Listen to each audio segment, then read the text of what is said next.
मैं जानता हूं कि मॉरिशस के अनेक परिवार अभी अभी महाकुंभ में भी होकर आए हैं।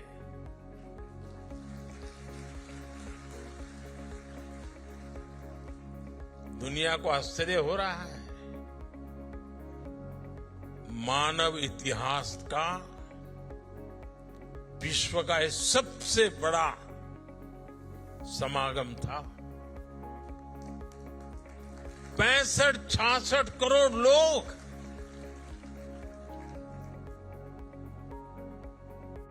और उसमें मॉरिशस के लोग भी आए थे। लेकिन मुझे ये भी पता है कि मॉरिशस के मेरे अनेक परिवारजन चाहते हुए भी एकता के इस महाकुंभ में नहीं आ पाए। मुझे आपकी भावनाओं का ध्यान है, इसलिए मैं आपके लिए पवित्र संगम का और महाकुंभ के उसी समय का पवित्र जल साथ लेकर आया हूं।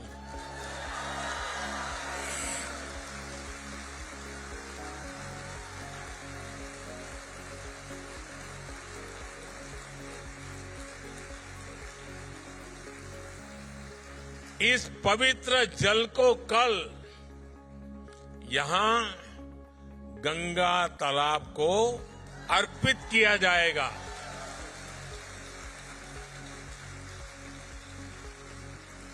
और देखिए कैसा सुखद संयोग है। आज से 50 साल पहले भी गोमुख से गंगा जल यहां लाया गया था और उसे गंगा तालाब में अर्पित किया था। अब कुछ ऐसा ही कल फिर से होने जा रहा है।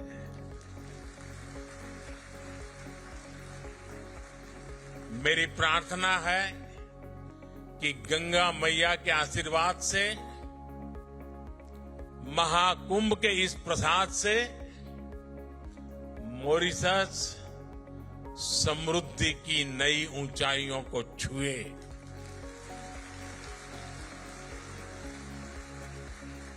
साथियों,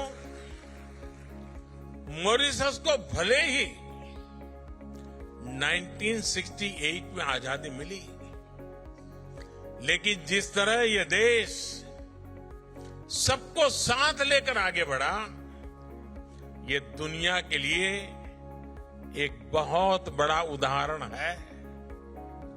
यहां दुनिया के अलग अलग हिस्से से लोग आकर के बसे हैं। ये एक प्रकार से अलग अलग कल्चर्स का खूबसूरत बगीचा है। यहां हमारे पूर्वज बिहार हो, यूपी हो, भारत के दूसरे हिस्सों से लाए गए थे। भाषा, बोली, खान पान के हिसाब से देखे तो मॉरिशस में मिनी हिंदुस्तान बसता है। यह लघु भारत है। भारत की अनेक पीढ़ियों ने मॉरिशस को फिल्मी पर्दे पर भी देखा है। आप हिंदी के हिट गानों को देखेंगे तो उनमें इंडिया हाउस दिखेगा, आई लॉक सर्फ दिखेगा, ग्रीस बीच के नजारे दिखेंगे, कॉर्डन वाटरफ्रंट नजर आएगा, रॉचेस्टर फॉल्स की आवाज सुनाई देगी।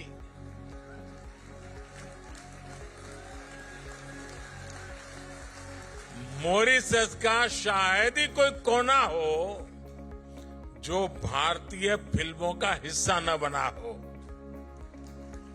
यानी धुन भारतीय हो और शूटिंग की जगह मॉरिशस हो तो फिल्म के हिट होने की गारंटी बढ़ जाती है।